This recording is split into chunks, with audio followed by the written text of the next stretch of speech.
Well, welcome to our afternoon study. I hope that you did not eat too much, because in a darkened place where it's nice and comfortable, you will go to sleep in no time. All the blood leaves the brain, goes to the stomach to begin digestion, and before you know it, you'll be just like the 10 virgins. I'll be up here working myself to death, and look out there and you're just happily snoozing right on by.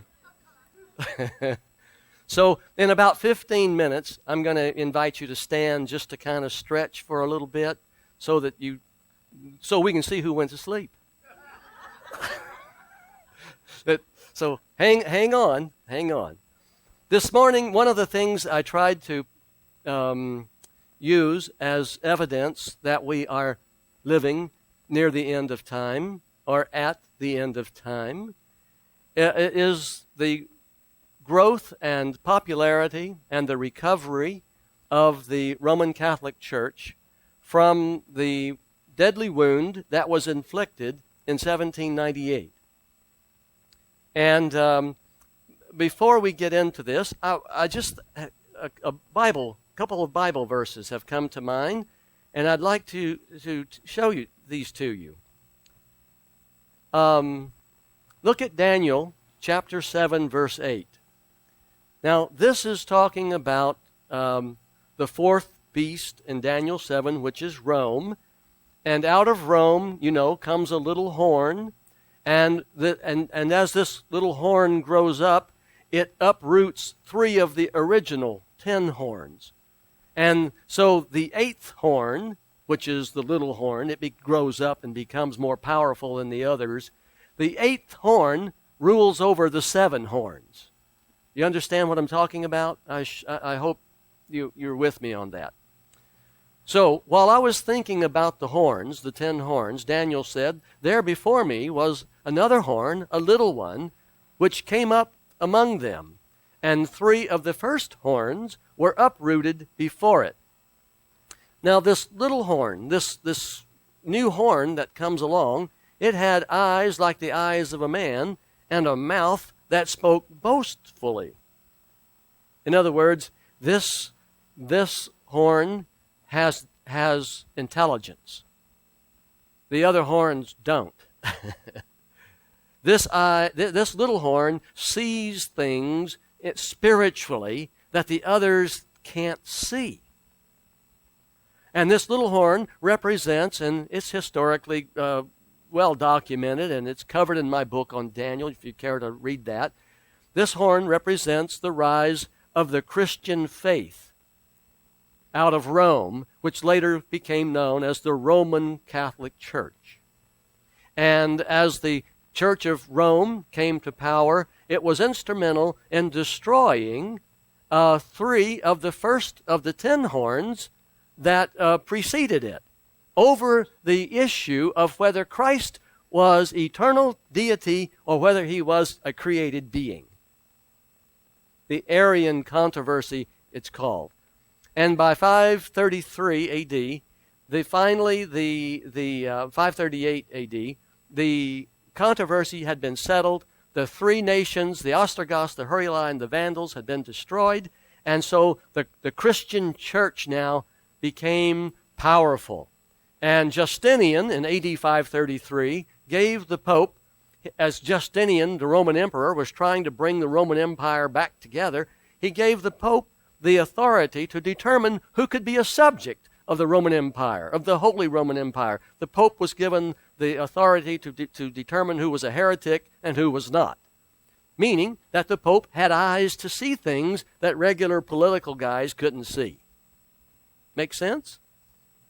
Okay, now, following Rule 1, which tells us that things in prophecy occur in the order in which they're given, after this little horn comes up in 538, eventually Daniel is watching, and he says he thought he saw thrones set in place. The Ancient of Days took his seat in heaven. His clothing was as white as snow. The hair of his head was white like wool. His throne was flaming with fire, and its wheels were all ablaze.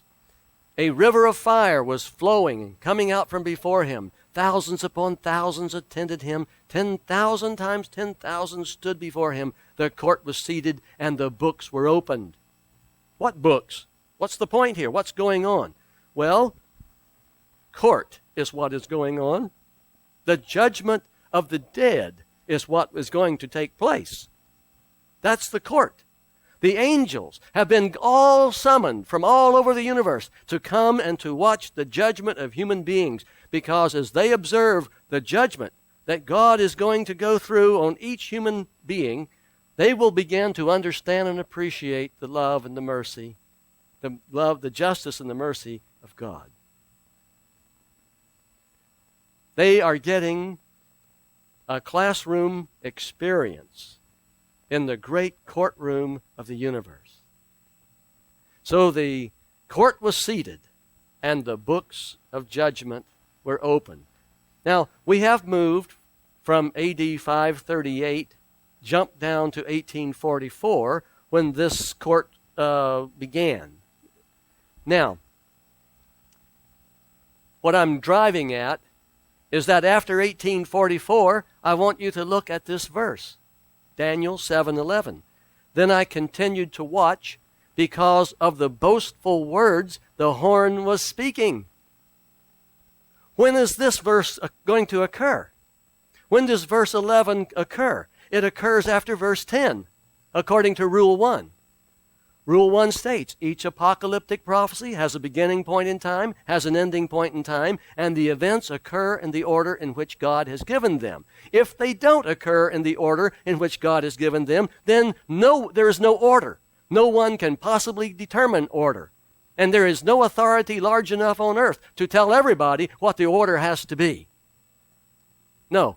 The Bible speaks for itself. It is the Word of God. And God has told us what the order of events are. And the point I want you to grasp is that the horn power, who will be wounded, but it will speak boastfully after the books are opened. Okay, so do you understand that the horn power will be powerful for 1,260 years, and it comes to it gets wounded in 1798. I'm not going through the whole study of Daniel 7. I don't have time. But you've got to see this part to appreciate what I'm going to say here in a minute. Is that the papacy is brought down in 1798. The court is seated in 1844. The books are opened. The judgment of the dead commences. And then we have in verse 11 up here on the screen. Marty, can you put verse 11 up there for us, please, sir? You can see the horn is speaking after the books are opened. We're talking about the horn boastfully speaking after 1844.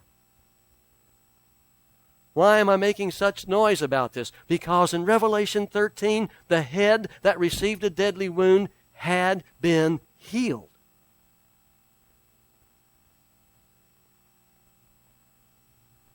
Okay. Watch this.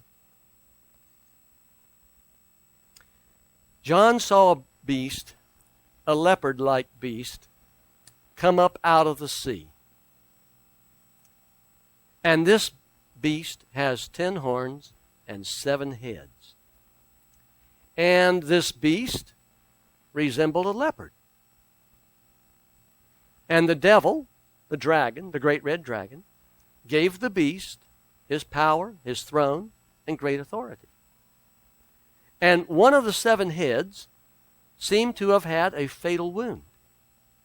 But the fatal wound had been healed. Past perfect tense. So when the beast comes up in Revelation 13, something has already happened. The deadly wound had been healed. Well, if the deadly wound occurred in 1798, when would you expect the deadly wound to be healed? After 1798, right? We know that the horn power is going to speak boastfully after 1844. Do we not? Yes. So, what do we learn here? We learn that a time is coming when the Roman Catholic Church is going to be restored to a position of great power. Everyone see that? Okay. Now, for the past 80 years, the religious and political influence of the Catholic Church has been steadily growing throughout the world. Why do I say the past 80 years? I'm talking about the Lateran Treaty, the Lateran Councils, where Mussolini restored Vatican City to the papacy. That was the first stitch in healing the deadly wound. Okay? That's the first stitch of getting that wound closed up. So for the past 80 years, that's almost as old as Beverly. I'm sorry. Beverly told me she's 85. That's why I was saying that. When you were just a little thing, Beverly, a smaller than you are now thing, this took place. You were alive when this took place. 1929, weren't you? The religious and political influence of the Catholic Church has been steadily growing throughout the world. In recent years, largely due to the extraordinary popularity of Pope John Paul II, who lived between 1920 and 2005, the Roman Catholic Church has become a significant political force in the world. Do you see an interesting thing here? A church has become a significant political force in the world. Pope Benedict's reception and extravagant birthday party at the White House, hosted by President George Bush on April 16, 2008, is a recent event demonstrating the fact that the church has regained a position of international respect and power. Many nations, I've got to change this, 179 at this time have ambassadors assigned to the Vatican. There's only 218 nations in the world. 179 of them have ambassadors to the Vatican. Tell me, what other church has ambassadors from nations of the world? The answer is zero. Zero. How is it that only one church, only one, and it has everything, and all the others have nothing? How is that possible? The deadly wound is not yet healed, and it will not be healed until the Roman Catholic Church once again exercises authority over sovereign governments. That's what it once did, and it did it for 1,260 years. And the healing of the deadly wound does not occur until the church once again exercises authority over sovereign government. When your arm is broke, it is not healed until you can use it again. Right? Okay. When world leaders convene during the fourth trumpet to create Babylon, and Babylon is the leopard-like beast, I believe three amazing decisions will come out of this emergency meeting. Please consider the following. Number one, recognizing the religious diversity of mankind, and given the obvious fact that one God has destroyed a third of the world. Now remember, I've jumped forward back to the fourth trumpet. We're in the time period here of where the religious leaders of the world have gotten together somehow, and they're trying to figure out what can we do to stop God from killing us all. Okay? So religious leaders are going to get together after the wrath of God begins, after the first 4 trumpets, or during the 4th trumpet. They'll get together and they're going to see, what can we do? Recognizing the religious diversity of mankind, and given the obvious fact that one God has destroyed 1/3 of the world, burned it up, this emergency council will agree that all nations must unite as one family to appease God so that his wrath will cease. This council will agree that a number of sinless laws, the word sinless is actually 2 words. The idea is God is mad because we're very sinful. Therefore, if we quit sinning so much, he might just lighten up a bit.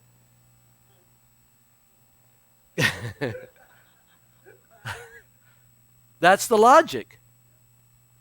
That's the way most Christians relate to God. This evil has come upon me because I did something wrong. I offended God. And so if we can just get some sinless laws working and reduce the amount of sin that's going on, maybe God will lighten up and his wrath will not be falling and killing everybody.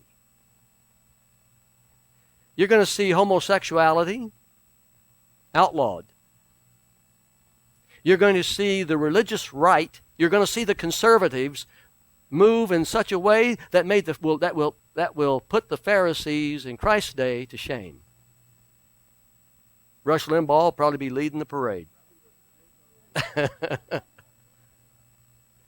The religious right is going to move very quickly. See, we told you sinners, we told you liberals, we told you that this was going to happen.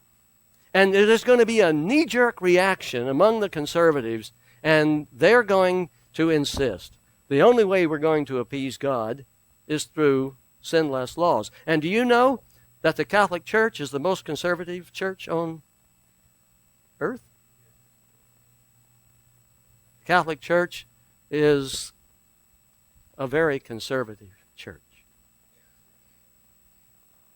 This council of all the religious leaders of the world will agree that a number of sinless laws must be enacted and enforced, or God's anger will continue to burn against mankind. This council will also agree that God must be respected and worshiped all over the world. This council will conclude that anyone defying laws that honor God should be punished, because it is better for one person to suffer for wrongdoing than for the whole world to receive more of God's wrath. Wasn't that the argument used to kill Christ? It's better that one man die than a whole nation perish. Kill him. Save the nation. Enforcing high standards of conduct, they will conclude, is the only way God's wrath against decadence will stop. This is a decision that all of the religious leaders of the world will agree upon when they get together to decide what to do about God's wrath. What can we do to stop it? We've got to do something or he's going to kill us all. The second decision that they will come to is this: because everyone at the council knows that God's anger was directed at notably wicked places all over the world, political leaders will acquiesce to the suggestions of religious experts. Do you remember how the little horn in Daniel 7 had eyes that the other horns didn't have?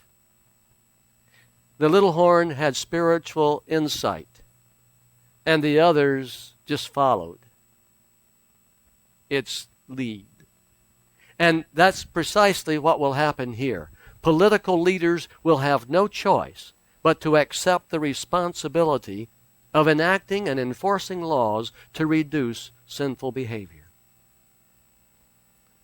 All nations will have to participate in this endeavor because God's wrath could possibly break out against the whole world if any part of the world family fails to participate.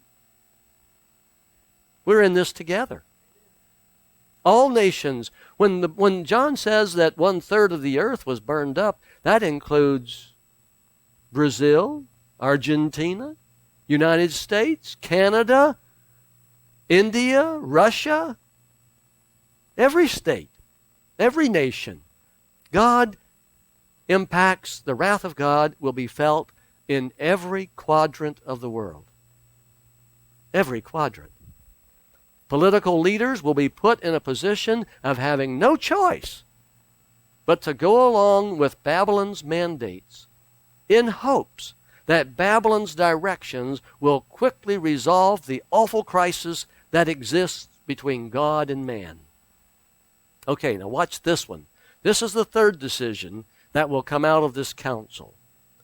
Leaders of the world clearly understand that every governing body requires qualified leadership.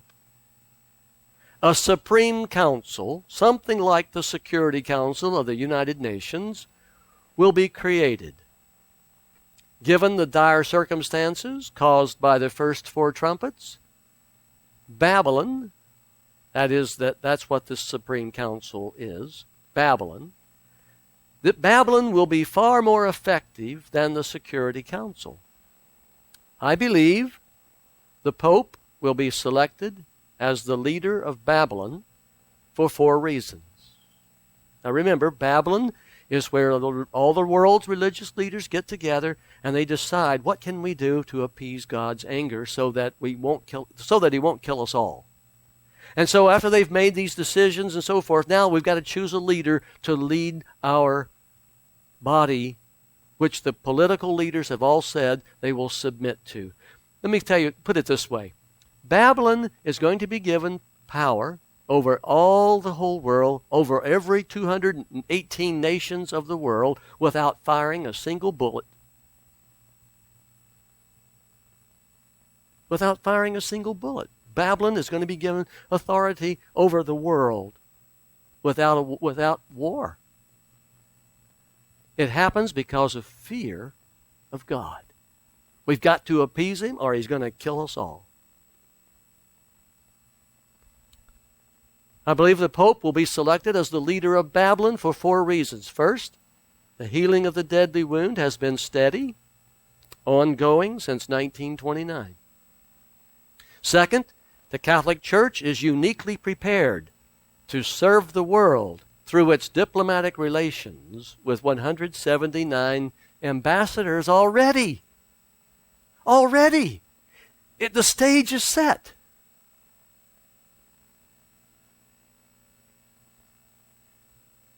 The players are in their places.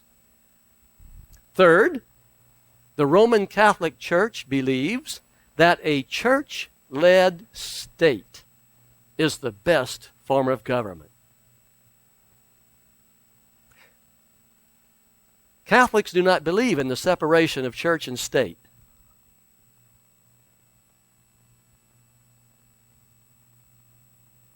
The idea of the separation of church and state, Muslims don't like it either. They prefer Sharia law. Clergy run the state. The idea of the separation of church and state was a Protestant idea, not a Catholic idea. The Pope is not only the head of the church in Rome, he's also the king of the city of Rome. The Vatican City, excuse me. Catholics believe in a church-led state. Muslims believe in a church-led state. In fact, most religions believe in a church and prefer a church-led state. Finally, the Bible predicts the deadly wound will be healed, and the little horn in Daniel 7 will speak boastfully after 1844. Therefore, I conclude the Pope will be chosen to lead Babylon. The reader must understand that the Pope will not be put in a position to impose Catholic doctrines on atheists, Jews, Eastern mystics, Muslims, heathens, or Protestants. The diversity of the world's religions will not permit this. Rather, the authority of the Pope will be like that of the Secretary General of the United Nations. He will serve as Babylon's chief facilitator. He and the Supreme Council of Babylon will direct the governments of the world in their global effort to appease God.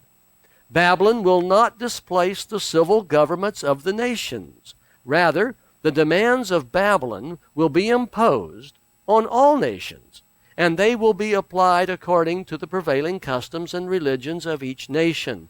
The basic idea is that civil government will be used by Babylon's leadership to enforce laws on people so that they will commit fewer sins.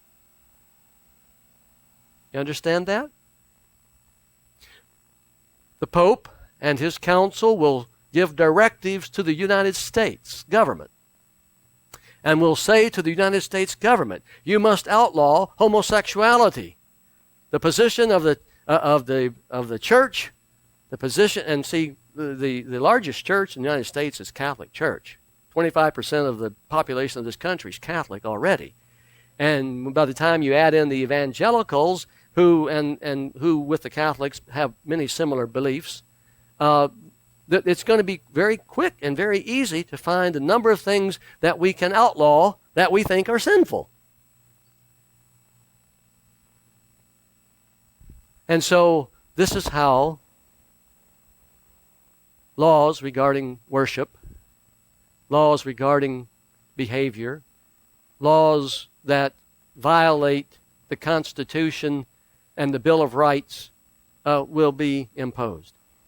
Keep in mind that certain laws that are important to Muslims will not be applied or applicable in Catholic or Hindu countries, and vice versa. Now listen how this works. This is interesting. The leaders of Babylon and the rest of the world will soon discover that it's impossible for the human race to worship the same God as one family. Our diverse religious views and our cultural paradigms just won't allow it. So Babylon is going to enforce a set of laws in the United States that are going to be quite different than the laws, for example, in Iran.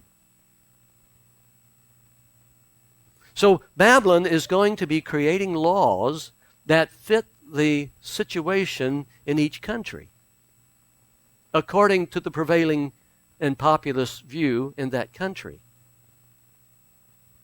That's why Babylon is a total confusion. Total confusion. Our diverse religious views and our cultural paradigms just don't allow unity. Martial law will be implemented. During the first 4 trumpets, each nation will be forced to suspend its constitution so that martial law can be enacted. Given the size and scope of God's wrath, world leaders will do whatever it takes to maintain control. Food and water supplies will be rationed. Medical care and energy reserves will be scarce. Hunger and thirst will drive millions of dazed and bewildered people crazy. And get this, right now, our government has just buried itself in a mountain of debt. We're in a financial crisis from which there is no possibility of recovery.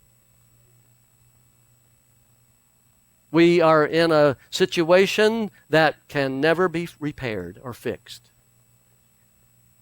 And we are rushing head first into a brick wall. And we're going to get there right when the censor comes down. That's why I know we're close. We're just being suspended by God's great mercy. He's holding things together until the right time arrives, the appointed time of the end. Extreme situations require desperate solutions. We've just seen that the last 6 months. Earth's population has never seen a global crisis like the first four trumpets. The crisis will be so huge that political leaders in every nation will be set free of their constitutional obligations almost immediately. And this freedom from their constitutional obligations will permit them to enact and enforce laws which they would have been strongly opposed to during ordinary times. The declaration of martial law will make it very easy for lawmakers to comply with the demands of Babylon's clergy. And given the fact that something must be done to appease God, very few citizens will complain at first. After Babylon begins to function as religious authority over the nations of the world, Babylon's laws will become increasingly oppressive and restrictive. I'll use a parallel for a moment, and it's really perhaps not a justifiable parallel, but I'll use it to help you understand the point. During the United States suffered a terrible injury on September 11, 2001, when the Twin Towers fell and 3,000 Americans died. And during the Bush administration, it was often brought up that the policies and the efforts of the Bush administration to protect America were obviously working because we had not been attacked subsequently, and we had been safe during the rest of the Bush administration. You've heard those words, I'm sure, many times over the news. Now, I think President George Bush did as fine a job as any human being could do under the circumstances he had to deal with. Okay? I'm not denigrating President Bush in a moment. What I am saying, though, is that the claim that his policies and his efforts and all that he did is what kept us safe. Because Babylon is going to use the same claim. That's what I want you to see. They're going to say that because of the laws and all the persecution that goes with breaking these laws and these sinless laws that are being imposed, God's judgments have ceased. Because the fifth trumpet won't come for another 2.5 years. In other words, the judgments are over anyway, for now. But they're going to claim, see, because we did all this, because we took all this action, and because we're imposing these rigorous laws on obedience, God's mercy, God is backed off. Do you get my point? This means yes. No, the three woes come starting with the fifth trumpet. 2.5 years into the Great Tribulation and the appearing of the devil is the first woe. But all I'm trying to get you to see is that Babylon will use the absence of more judgments to defend its policies of enacting laws that are inhumane. Make the point? Okay.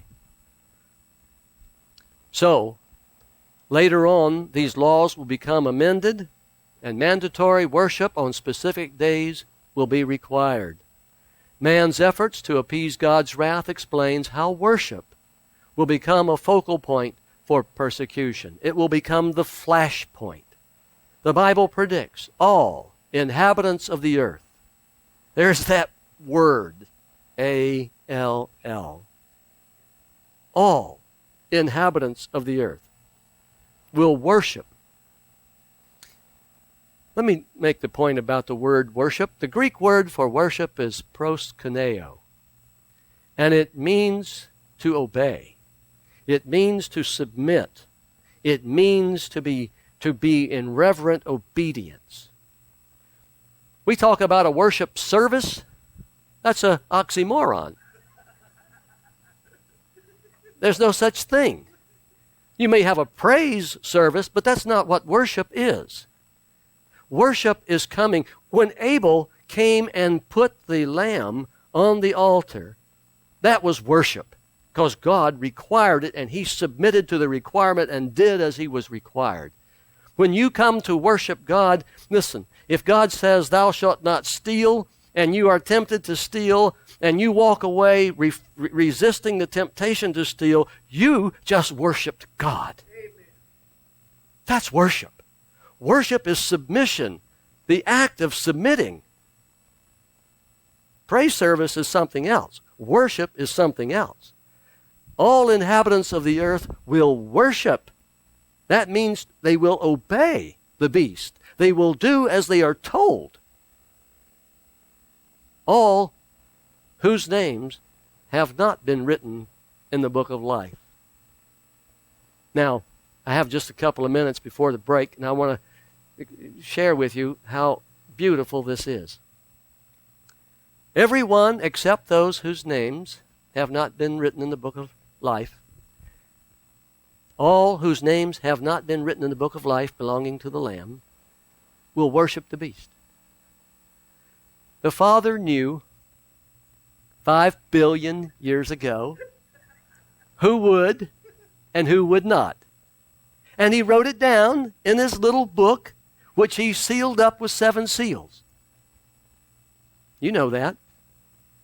Now, why does John insert into Revelation 13:8 here this knowledge that God already knows who's going to do what? What's the point of putting this here? What's he trying to tell us? He's trying to tell us that God already knows what we're going to do, but it's our choice. It's our choice. And what he already knows has no effect at all on our privilege of choice.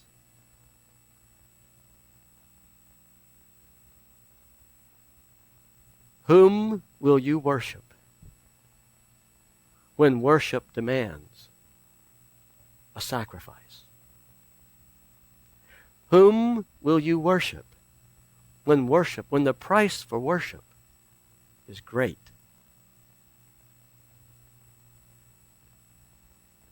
I'll tell you, those whose names have been written in the book of life will not worship the beast.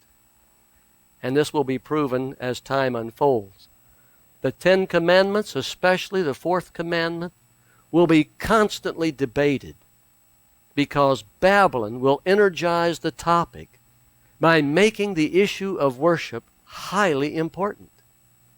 The 144,000 will present the holiness of God's 7th-day Sabbath with clarity and compelling power. There is only one reason for rebelling against the 4th commandment. Only one.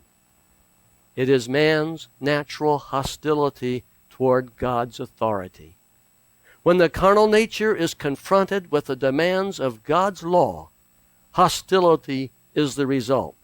Paul wrote, "The sinful mind is hostile to God. It does not submit to God's law, nor can it do so."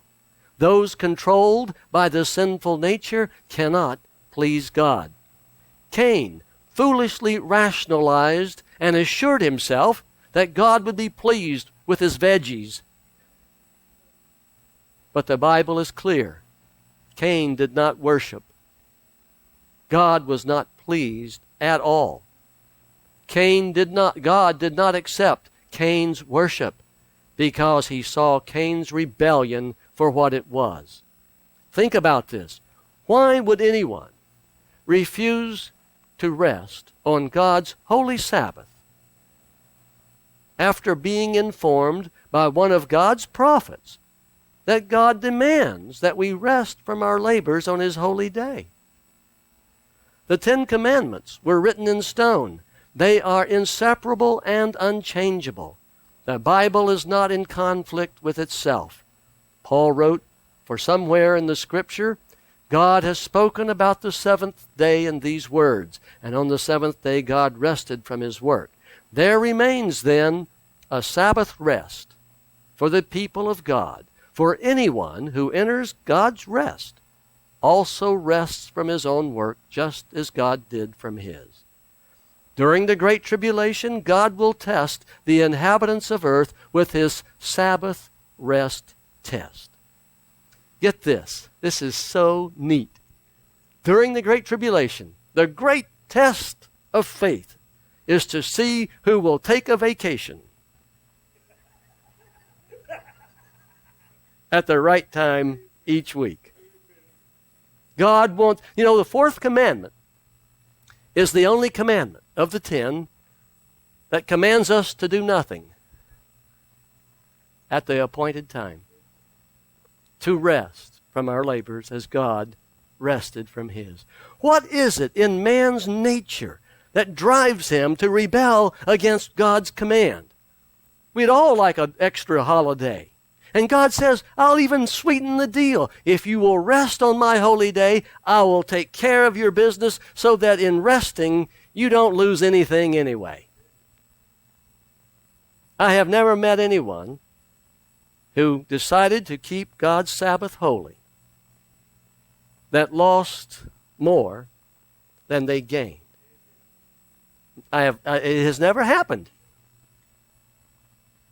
God says, if you'll rest on my holy day, I'll take care of your business, I'll bless you, and I will give you more than you've had before if you'll just put your faith in me. Well, it's time for a break. Let's take a 10-minute intermission, and we will come back.